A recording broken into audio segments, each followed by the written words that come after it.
नमस्कार, स्वागत है आपका। आपके साथ मैं दीपेश बरगले। खबरों की शुरुआत करते हैं और सबसे पहले आपको न्यूज रूम लिए चलते हैं, जहां पर मौजूद है हमारे सहयोगी पुनीत, ओवर टू यू। शुक्रिया दीपेश आपका।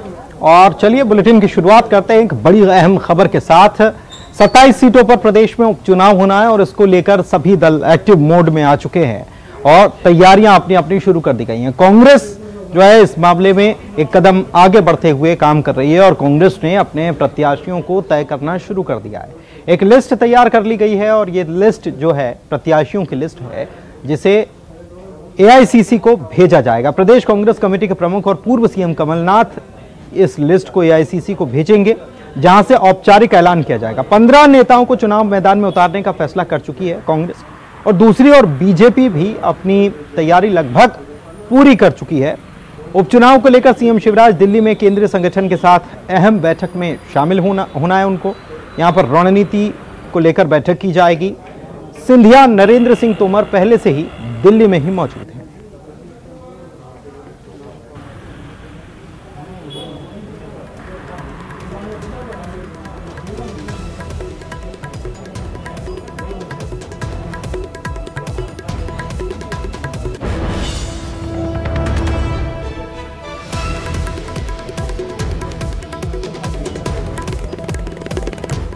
अभी विधानसभा उपचुनाव का कोई तारीख डिक्लेयर हुई नहीं है। कांग्रेस पार्टी के अध्यक्ष माननीय कमलनाथ जी ने 3 सर्वे कराए हैं। उन सर्वे के आधार पर विजयी होने वाले उम्मीदवारों की घोषणा की जाएगी। जहां तक हम लोगों को जानकारी प्रदेश कांग्रेस कमेटी को कि कुछ स्थानों पर जो नाम तय किए गए हैं उसकी अंतिम स्वीकृति अध्यक्ष महोदय भी देंगे और कांग्रेस हाईकमान भी देगा। और कुछ स्थानों पर 2 या 3 उम्मीदवारों के नाम अभी सामने आए हैं, किंतु अभी जब तक कोई officially announcement Akhil Bharatiya Congress committee की ओर से अनुमति प्राप्त ना हो, अनाउंसमेंट नहीं किया जा सकता है। यानी पहली सूची भेज दिएगा, जल्दी आ जाएगी? सूची नहीं भेजी, अभी इस संबंध में अंतिम विचार हो रहा है और विचार होने के बाद में निर्णय लिया जाएगा। जनता पार्टी में प्रत्याशी चयन की एक प्रक्रिया है। उस प्रक्रिया के अनुसार प्रत्याशी का चयन होता है और पार्टी जल्दी प्रत्याशियों का चयन करेगी। बाकी भारतीय जनता पार्टी में पार्टी चुनाव लड़ती है।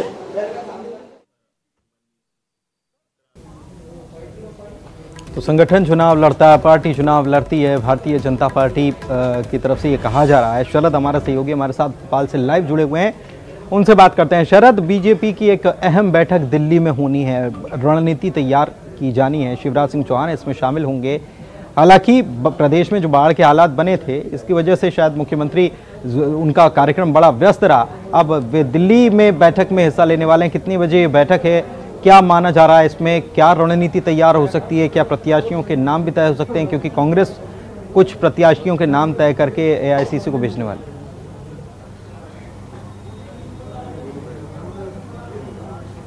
देखिए, जहाँ तक बात बीजेपी के प्रत्याशियों की है, तो बीजेपी के प्रत्याशी तो लगभग तय हैं। केवल अगर 5 सीटें छोड़ दी जाएं, जिन सीटों पर सिंधिया समर्थक लोग नहीं आए बीजेपी में शामिल होने के लिए, बाकी के 22 नाम तो लगभग तय हैं बीजेपी की ओर से कि वो कौन से चेहरे हैं जो चुनाव लड़ने वाले हैं। उनमें से आधे से ज़्यादा तो मंत्री भी बन गए हैं, ठीक। तो ये बात खत्म हो जाती है, क्योंकि बाकी में फिर 3 और विधायक ऐसे हैं जो कांग्रेस से बीजेपी में शामिल हुए हैं। उन सीटों को लेकर मंथन हो सकता है। और 2 सीटें ऐसी थी, जौरा और आगरमालवा, जहां विधायकों के निधन की वजह से वो 2 सीटें खाली हुई थी। तो केवल 5 सीटें ऐसी हैं जिन पे नामों को लेकर चर्चा बीजेपी को करनी है। 22 नाम लगभग तय हैं। जहां तक बात इस बैठक की है, तो निश्चित तौर पर ये बैठक इस लिहाज से महत्वपूर्ण कही जा रही है कि अब ये माना जा रहा है कि चुनाव आयोग हो सकता है कि इसी महीने, यानी कि आज सितंबर का महीना शुरू हो गया है, 10 तारीख के आसपास में एक प्रेस कॉन्फ्रेंस कर सकता है, ऐसी संभावना है। और उस प्रेस कॉन्फ्रेंस में मध्य प्रदेश में भी जो उपचुनाव होने हैं 27 सीटों को लेकर, उनका ऐलान कर सकता है। और ये कयास लगाए जा रहे हैं कि अक्टूबर के अंत तक चुनाव कराए जा सकते हैं। तो ये सुगबुगाहट जब से शुरू हुई है, तब से राजनीतिक तौर पर गहमा गहमी, चाहे फिर वो कांग्रेस का खेमा हो चाहे बीजेपी का हो, तेज हो गई है। आज की जो बैठक जिसके बारे में कहा जा रहा है, तो मुख्यमंत्री शिवराज सिंह चौहान दरअसल जैसा आपने कहा कि बाढ़ प्रभावित इलाकों के दौरे पर थे। हरदा में उनके हेलीकॉप्टर में कुछ तकनीकी खराबी आई, जिस वजह से वो अब बाय रोड हरदा से भोपाल की ओर आ रहे हैं और संभवतः कुछ देर बाद पहुंच भी जाएंगे और फिर यहाँ आने के तुरंत बाद ही वो दिल्ली के लिए रवाना होंगे। तो उसके बाद में दिल्ली में ये बैठक होगी। उससे पहले जो बीजेपी के तमाम और बड़े चेहरे हैं, चाहे प्रदेश अध्यक्ष वी डी शर्मा की बात करें, संगठन महामंत्री की बात करें सुहास भगत, साथ ही साथ गृह मंत्री नरोत्तम मिश्रा भी दिल्ली में हैं और दिल्ली रवाना हुए हैं। और ज्योतिरादित्य सिंधिया और नरेंद्र सिंह तोमर, जिन नामों के बीच में सबसे बड़ी रणनीति तैयार होनी है, वो सभी नाम लगभग दिल्ली में पहुंच चुके हैं या फिर पहुंचने वाले हैं। उसके बाद में ये बैठक होगी और ये बैठक इस लिहाज से महत्वपूर्ण होगी कि जो उपचुनाव की रणनीति है वो क्या हो, क्योंकि अभी भी कुछ ऐसी खबरें हैं कि जो सबसे मजबूत और सबसे निर्णायक जो गढ़ है ग्वालियर चंबल का, उसमें से कुछ नेताओं की नाराजगियां अभी भी बनी हुई हैं।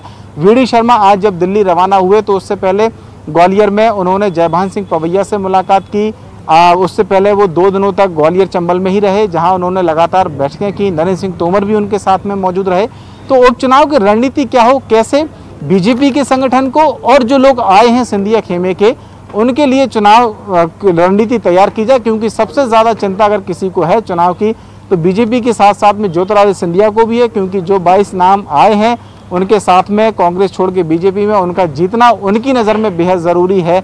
और बीजेपी के लिए ये इसलिए भी ज़रूरी है उपचुनाव जीतना क्योंकि ये सरकार का जो भविष्य है वो उसी पर निर्भर करेगा। तो कई मायनों में ये जो बैठक है वो महत्वपूर्ण होने जा रही है। केंद्रीय नेतृत्व भी इसमें मौजूद रहेगा और ये माना जा रहा है कि मुख्यमंत्री शिवराज सिंह चौहान इसके अलावा बाढ़ प्रभावित इलाकों के संबंध में कुछ मंत्रियों से भी मुलाकात अलग से कर सकते हैं। ठीक है, आप हमारे साथ बने रहिए और दिल्ली का रुख कर लेते हैं। अशरफ हमारे सहयोगी हमारे साथ जुड़ चुके हैं दिल्ली से लाइव, उनके पास चलते हैं, उनसे जानने की कोशिश करते हैं इस बैठक को लेकर वहाँ पर क्या कुछ तैयारियाँ चल रही हैं, कौन कौन पहुँच रहा है, कितनी बजे ये बैठक अशरफ होनी है। काफ़ी महत्वपूर्ण बैठक, क्योंकि उल्टी गिनती उपचुनाव की शुरू हो गई है, ऐसा लगने लगा है। बिल्कुल तैयारियां हर राजनीतिक दल की तरफ से शुरू हो गई। बिल्कुल ऐसा ही कह सकते हैं, क्योंकि एक तरह से ये कहा जाए कि जो तैयारियां हैं वो पूरी करीब पूरी हो चुकी है। अब सिर्फ मुख्यमंत्री को यहाँ आना है और जो उम्मीदवार होंगे उपचुनाव में उनके ऊपर चर्चा करनी है, केंद्रीय नेतृत्व से सहमति लेनी है, क्योंकि जो होमवर्क है मुख्यमंत्री वहां करके आ चुके हैं। भोपाल में उनकी तमाम बड़े नेताओं से बातचीत हुई है, चाहे वो ज्योतिरादित्य सिंधिया हो या दूसरे राज्य के बड़े नेता हों। क्योंकि ज्योतिरादित्य सिंधिया का नाम इसलिए लिया जा रहा है क्योंकि उनकी राय बहुत ज़रूरी है, क्योंकि इस चुनाव में जो 27 में से 22 ऐसी सीटें हैं जहाँ पर सिंधिया का प्रभाव है, तो उनकी सलाह ली जाएगी, उनके उम्मीदवारों को उतारा जाएगा। जैसा कहा गया जब सिंधिया ने ज्वाइन किया तो तब इस तरह की तो ये सब बातें होंगी और आगे कैसे चुनाव जीता जाए, क्या रणनीति होगी, क्या क्या मुद्दे बनाए जाएंगे, इन सब पर भी आज शाम को यहाँ क्या भाजपा के मुख्यालय में बैठक होगी, उसमें चर्चा की जाएगी। और शिवराज सिंह चौहान यहाँ दिल्ली में करीब 5:30 और 6 बजे के आसपास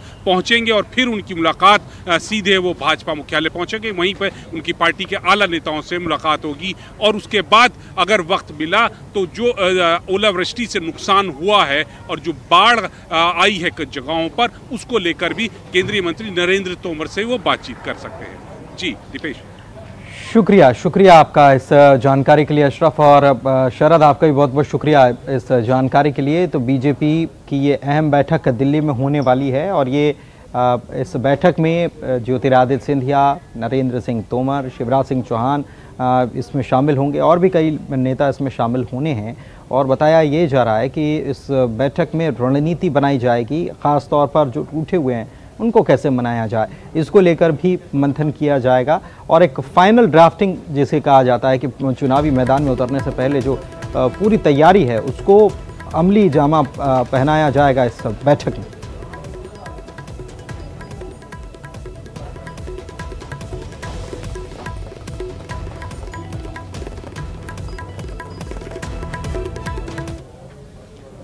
तो एक तरफ दिल्ली में एक अहम बैठक होने जा रही है, आला नेता इस बैठक में शामिल हो रहे हैं, और दूसरी तरफ उन लोगों को मनाने की कवायद भी बीजेपी में शुरू हो गई है जो कहीं ना कहीं रूठे हैं। शरद हमारे सहयोगी जिक्र कर रहे थे कुछ देर पहले कि ग्वालियर चंबल का जो अंचल है उस गढ़ को जीतना बेहद ज़रूरी है, और ऐसे में उस गढ़ में कोई नाराज़गी न रहे, बीजेपी इसी कोशिश में जुटी हुई है। गृह मंत्री नरोत्तम मिश्रा के बाद बीजेपी के प्रदेश अध्यक्ष वी डी शर्मा ने ग्वालियर पहुंचकर वहां के नाराज माने जा रहे नेताओं से मुलाकात की। प्रदेश अध्यक्ष वीडी शर्मा ग्वालियर में पूर्व मंत्री जयभान सिंह पवैया के घर गए। दोनों नेताओं के बीच बंद कमरे में घंटे भर तक बातचीत हुई। माना जा रहा है कि इस मुलाकात के दौरान बीजेपी प्रदेश संगठन की ओर से जयभान सिंह पवैया की नाराजगी को दूर करने की कोशिश हुई। इससे पहले गृह मंत्री नरोत्तम मिश्रा ने भी ग्वालियर पहुंचकर जयभान सिंह पवैया, अनूप मिश्रा, माया सिंह जैसे नाराज नेताओं से मुलाकात की थी। हालांकि जयभान सिंह पवैया से मुलाकात के बाद वीडी शर्मा ने कहा है कि जयभान सिंह से नाराजगी जैसी कोई बात नहीं है। 27 सीटों पर होने वाले उपचुनाव के लिहाज से ग्वालियर चंबल संभाग सबसे अहम है, क्योंकि 27 में से सबसे ज्यादा 16 सीट इसी संभाग में। ग्वालियर चंबल ज्योतिरादित्य सिंधिया का कांग्रेस में रहते हुए गढ़ माना जाता था और बीजेपी के नेता उनकी मुखालफत करते थे, लेकिन अब जबकि सिंधिया बीजेपी में शामिल हो गए, लिहाजा संभाग में सिंधिया विरोधी बीजेपी नेताओं के सामने सियासी भविष्य का खतरा मंडरा गया है।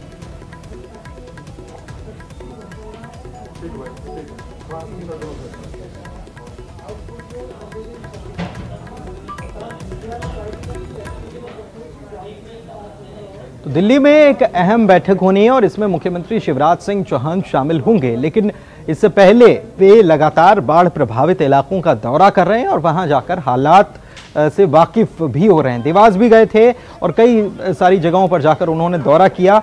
बारिश, बाढ़ और बर्बादी के बाद मुख्यमंत्री का ये तूफानी दौरा जारी है। बाढ़ प्रभावित इलाकों का दौरा कर रहे हैं, गांव-गांव जाकर पीड़ितों से मुलाकात कर मदद का भरोसा दे रहे हैं। देवास पहुंचे, इसके पहले वो हरदा में भी बाढ़ से हुई तबाही का जायजा ले चुके। ना करे, मैं उस दिन भी हेलीकॉप्टर से घूम कर गया था। ये सेल में पानी आज आ गया।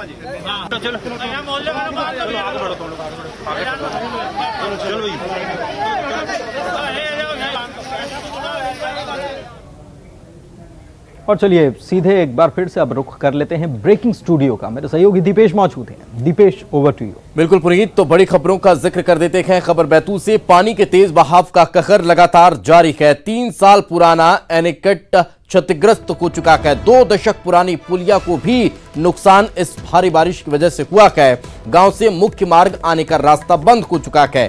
पीने के पानी की सप्लाई भी यहां पर बाधित हुई है।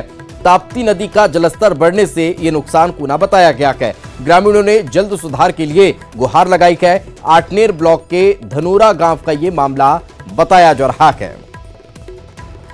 तो ये तस्वीरें आप देख सकते हैं किस तरह से एनीकट टूटा और जो पुलिया थी वो भी क्षतिग्रस्त हो चुकी है, जिसकी वजह से जो आवागमन है वो बाधित हो चुका है। सिर्फ इतनी ही परेशानी नहीं है, ताप्ती नदी का जिस तरह से जलस्तर बढ़ता चला गया वो गांव के लोगों के लिए परेशानी खड़ा कर गया। अब यहां पर पेयजल का संकट सबसे बड़ा नजर आ रहा है, क्योंकि नदी का जलस्तर बढ़ने की वजह से कई सारी परेशानियां यहां पर निर्मित होती चली गई। इस संकट की तरफ स्वयं मुख्यमंत्री ने भी ध्यान आकृष्ट किया था और उन्होंने कहा था कि अब जो चुनौतियां हैं वो इन सब चीजों की है कि शुद्ध पेयजल उपलब्ध कराना, जहां जहां बाढ़ का पानी भर चुका था वहां पर, उसके साथ साथ बिजली पानी की व्यवस्था के अलावा पुनर्वास की व्यवस्था भी अब महत्वपूर्ण रहेगी। इसके अतिरिक्त कहीं ना कहीं इन क्षेत्रों में बीमारी का प्रकोप ना हो, उस पर भी ध्यान देना होगा। खबर बड़वानी से, जहां पर सेल्फी की सनक ने जान ले ली है। धार के 2 युवक गहरी खाई में गिर गए हैं। सेल्फी लेने के दौरान पैर फिसलने से यह हादसा हुआ है। सोमवार को यह हादसा होना बताया गया। आज दोनों के शव मिले हैं। पिकनिक स्पॉट रामगढ़ किले में ये घूमने आए हुए थे और इसी दौरान सेल्फी के चक्कर में इनकी जान चली गई।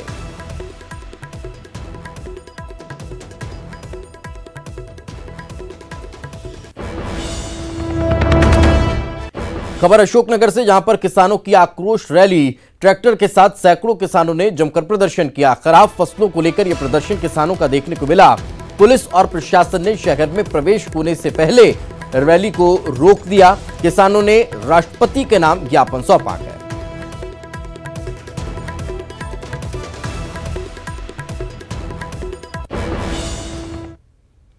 प्रदेश के पूर्व मंत्री कमलनाथ का ट्वीट सामने आया है। गौवंश के लिए 1000 गौशालाएं बनाने शुरू किए गए थे। 132 करोड़ के बजट का भी प्रावधान किया गया था। शिवराज सरकार ने गौशालाओं का बजट घटाया। 132 करोड़ की जगह 11 करोड़ 80 लाख बजट किया है। ये कैसी धर्म प्रेमी सरकार है, ये उन्होंने सवाल खड़ा किया। तो ये वही मसला है जिसको लेकर जब घोषणा पत्र में कांग्रेस ने इसका जिक्र किया था तब भी चर्चा बहुत ज्यादा हुई थी, इस पर पॉलिटिक्स बहुत ज्यादा देखने को मिली थी। जब कांग्रेस सरकार ने इसके लिए बजट का प्रावधान किया तब भी चर्चा इस पर बहुत ज्यादा थी, और जब अब बीजेपी सरकार में इसके बजट को कम कर दिया गया तब फिर अब कांग्रेस इसे मुद्दा बनाती हुई नजर आ रही है। और इसी को लेकर पूर्व मुख्यमंत्री कमलनाथ ने ट्वीट कर शिवराज सरकार पर सवाल खड़े किए।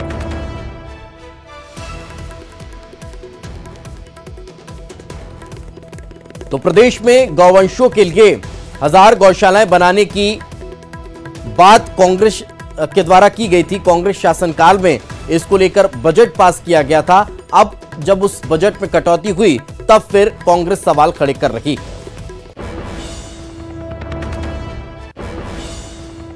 और चलिए वक्त एक छोटे से ब्रेक का, ब्रेक के बाद जल्द हाजिर होंगे।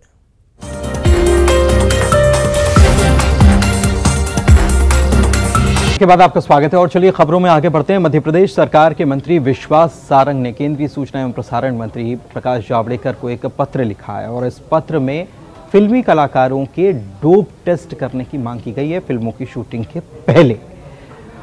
सारंग ने अपनी चिट्ठी में सुशांत मामले का भी जिक्र किया है।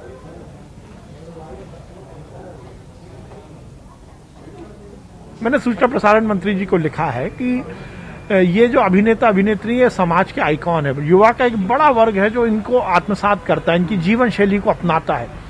तो हमें ये सुनिश्चित करना चाहिए कि बॉलीवुड से ड्रग एंगल खत्म हो। और जिस प्रकार से पहले खेल और खिलाड़ियों से ड्रग को अलग करने के लिए डोप टेस्ट की प्रक्रिया अपनाई गई, हर राष्ट्रीय अंतर्राष्ट्रीय स्तर की प्रतियोगिता के पहले डोप टेस्ट होता है। खिलाड़ी को ये सुनिश्चित करना पड़ता है कि वो ड्रग्स नहीं लेता, जो ड्रग्स लेता है उस पर पाबंदी लग जाती है। तो क्यों ना हम हर शूटिंग के पहले भी ये सुनिश्चित करें, जो ड्रग्स लेता है उसको फिर फिल्मों में या एक्टिंग करने की इजाजत ना मिले, जिंदगी उस पर पाबंदी लगनी चाहिए। ये समाज की एक ऐसी बुराई है जिसपे समाज को खड़ा होना पड़ेगा। और जो सेगमेंट हमें लग रहा है कि इन्वॉल्व है फिल्म वाला, तो हमें उस पर कहीं ना कहीं कार्रवाई करनी चाहिए और रोकथाम करनी पड़ेगी। और रोकथाम ऐसे ही होगी। जैसे संजय दत्त का मामला सबके सामने, कंगना रनौत ने खुद ने इंटरव्यू में स्वीकार किया कि उनको इन्वॉल्व किया।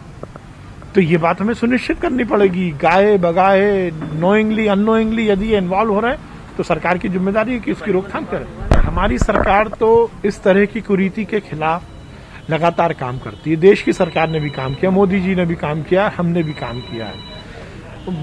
लोग बोलते हैं कि नोटबंदी के बाद तो ड्रग्स को लेकर एक ड्रग माफिया पर एक बड़ा कुठाराघात हुआ था। तो मोदी सरकार ने तो हर मुद्दे पर, शिवराज सरकार ने हर मुद्दे पर ऐसी कुरीति के खिलाफ आवाज उठाई है। उपचुनाव में शिक्षकों का मुद्दा बड़ी जोर शोर से गूंजने वाला है और इस बीच खबर यह है कि मध्य प्रदेश में एक बार फिर से शिक्षकों की भर्ती की प्रक्रिया अटक गई है। दरअसल वेरिफिकेशन की बात सामने आई थी, इसके बाद शिक्षकों की नियुक्ति प्रक्रिया पर ब्रेक लग गया। बजट में कमी की वजह से शिक्षकों की नियुक्ति रुक गई है। वर्ग 1 के लिए चयनित शिक्षकों का वेरिफिकेशन भी हो चुका है। वहीं शिक्षा मंत्री इंदर सिंह परमार का कहना है कि नियुक्ति को लेकर समीक्षा हो रही है और जल्द ही शिक्षकों की नियुक्ति की जाएगी। वहीं कांग्रेस ने इस मामले को लेकर सरकार को निशाने पर लिया। बताएं कि एमपी में 33,000 शिक्षकों की भर्ती की जानी है।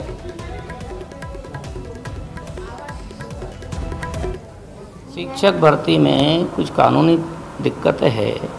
आरक्षण को लेकर के एक कोर्ट में केसेस हुए हैं, वो भी इसमें अभी हम उनका सारा अध्ययन कर रहे हैं। आज उस संबंध में हमारी विचार करने का विषय बन रहा है ताकि हम उसको से कैसे रास्ता निकाल लें। क्योंकि कोर्ट ने जिन जिन विषयों को रोक लगाई है उनमें कहा कि आप ऐसा कर लीजिए, कोर्ट पर परिणाम रोक दीजिए। मेरी बात नहीं, सबका बारे में आरक्षण सब पे लागू हो रहा है। देखिए सर, वर्ग 1 का वेरिफिकेशन हो गया था, नहीं नहीं अभी ये कहा जा रहा है कि 200 करोड़ का बजट नहीं, बजट का विषय नहीं है। नौकरी जब वित्त विभाग ने अनुमति दे दी है तो बजट का प्रावधान भी करेंगे, उतना विषय नहीं है। विषय जो कानूनी है उसका हम समीक्षा कर रहे हैं, हम कोशिश कर रहे हैं कि जल्दी जल्दी उसका निराकरण हो। कांग्रेस की सरकार थी कमलनाथ जी, उनका वेरिफिकेशन हो गया था, सब कुछ हो गया था। और अभी कुछ दिन पहले इन्होंने उनसे अपना ये पूछ लिया था कि वो कहाँ जाना चाहते हैं, कौन से स्कूल में जाना चाहिए। ये वेरिफिकेशन भी हो गए, इसके बाद नियुक्ति देना चाहिए ना। एक तरफ तो मुख्यमंत्री जी ये कहते हैं कि मध्य प्रदेश के लोगों को ही नौकरी दी जाएगी और जल्द से जल्द दी जाएगी। लेकिन जिसका वेरिफिकेशन होगा इनका तुरंत ऑर्डर निकालें, इनको स्कूल बताएं और उनको ज्वाइन कराइए। ये करना चाहिए कि, और ये घोषणा करने से कुछ नहीं होगा कि हम सरकारी नौकरियां मध्य प्रदेश के लोगों को ही देंगे। और आज शिक्षकों की कमी है स्कूलों में और इसीलिए ये परीक्षा की गई थी कांग्रेस के ज़माने में कि शिक्षकों की कमी है। मैं समझता हूँ तुरंत उनको आदेश दिए जाना चाहिए हमारी कांग्रेस की। आगे बढ़ते हैं और बात करते हैं लोकायुक्त के छापों की। तो प्रदेश में खनिज विभाग के अधिकारी प्रदीप खन्ना के ठिकानों पर लोकायुक्त की दबिश हुई है और ये कार्रवाई लगातार जारी है। भोपाल की अगर बात की जाए तो हालांकि भोपाल में कार्रवाई खत्म हो चुकी है। 10 घंटे की कार्रवाई में 9 लाख रुपए नकद, 13 लाख रुपए कीमत के जेवर, 2 महंगी कार, 4 बाइक जब्त की गई। इंदौर स्थित एक बंगले के भी दस्तावेज मिले हैं। खन्ना का बेटा बेटी जो हैं उनकी पढ़ाई पर हुए खर्च का ब्यौरा भी जुटाया गया है। प्रॉपर्टी से जुड़े दस्तावेजों की इंदौर लोकायुक्त जांच कर रही है। इंदौर लोकायुक्त को शिकायत मिली थी कि प्रदीप खन्ना के पास आय से अधिक संपत्ति है। उन्होंने सरकारी नौकरी में रहते हुए करोड़ों की संपत्ति बना ली। लोकायुक्त ने इस शिकायत की पड़ताल की और पड़ताल में कई जानकारियां और सबूत जुटाने के बाद एक साथ 2 स्थानों पर छापे की कार्रवाई की गई। इंदौर के पटेल नगर स्थित उनके दूसरे घर पर भी छापामार कार्रवाई की गई।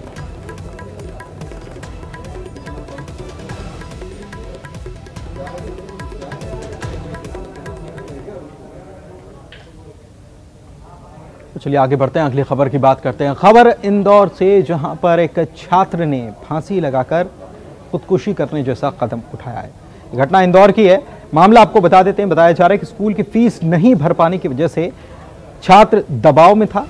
परिजनों का आरोप है कि प्रिंसिपल स्कूल फीस भरने का दबाव छात्र पर बना रहे थे और फीस नहीं भरने पर स्कूल से निकालने की धमकी तक दी जा रही थी। इसकी वजह से वो तनाव में था और उसने खुदकुशी कर ली।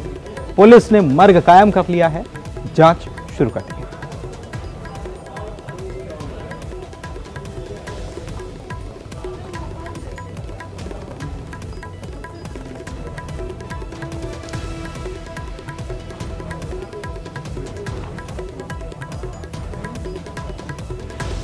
टीसी पकड़ा दी मैडम 7,000 रुपये। तो मैं 7,000 कोई बड़ी बात नहीं, दे दूंगा मैडम से, मैं बात कर लेता हूँ। आज नहीं है, इसका भाई रहता है, नहीं कल उसकी तनख्वाह मैडम। कौन सा स्कूल है? ग्रीन फील्ड स्कूल है। मैडम कौन थी फोन करने वाली? Madam principal madam. खबर लगी सुबह मेरे को, इसने फांसी लगा ली। एक कारण मालूम नहीं पड़ा। घर परिवार वालों से चर्चा करते सप्लीमेंट आई थी 10वीं में, थोड़ा टेंशन में डिप्रेशन में रहता था और जांच में जो मालूम पड़ेगा। बता रहे फीस का तनाव था? ऐसा कुछ अभी जानकारी नहीं है, जो भी जानकारी लगेगी। आज अनंत चतुर्दशी है, यानी आज गणेश विसर्जन भी किया जाता है। तो मुख्यमंत्री शिवराज सिंह चौहान ने भी अपने घर में गणपति बप्पा को विराजा था और आज पूरे विधि विधान के साथ पूजा अर्चना उन्होंने की और गणपति बप्पा की प्रतिमा का उन्होंने विसर्जन किया।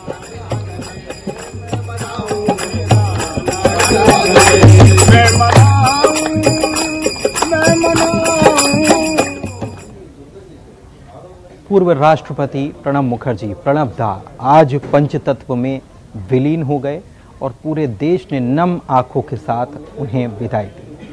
इस मौके पर प्रणब दा के निधन पर केंद्रीय गृह मंत्री अमित शाह ने कहा कि प्रणब दा आज हमारे बीच नहीं है। वो सबको साथ लेकर चलने वाले नेता थे।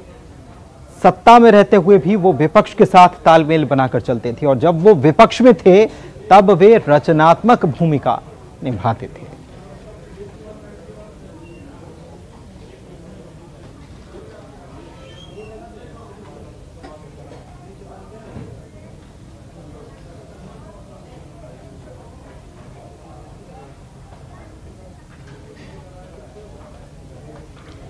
और इसी के साथ इस बुलेटिन में फिलहाल इतना ही।